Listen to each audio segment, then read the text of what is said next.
2025 సంవత్సరంలో శివ ముక్కోటి లేదా ఆరుద్రోత్సవం ఏ రోజున వచ్చింది, పూజా సమయాలు ఈ వీడియో ద్వారా తెలుసుకుందాం.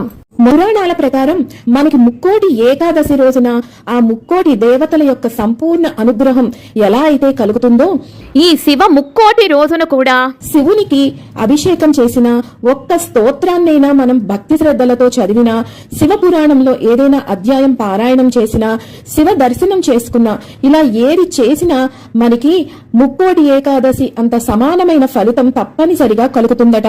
2025 సంవత్సరంలో శివ ముక్కోటి అలాగే ఆరుద్రోత్సవం ఏ రోజున వచ్చింది అంటే, ఆర్ద్ర నక్షత్రం ప్రారంభం 12 జనవరి 2025 ఆదివారం ఉదయం 11:32 నుండి 13 జనవరి 2025 సోమవారం ఉదయం 10:58 వరకు ఆర్ద్ర నక్షత్రం ఉన్నది. శివ ముక్కోటి ఆరుద్రోత్సవం నిర్వహించుకోవాల్సిన తేదీ 13 జనవరి 2025 సోమవారం రోజున. ఆరుద్ర నక్షత్ర దర్శనం చేసుకోవాల్సిన తేదీ 12 జనవరి 2025 ఆదివారం రాత్రి సమయాన ఆర్ద్ర నక్షత్ర దర్శనాన్ని చేసుకోండి.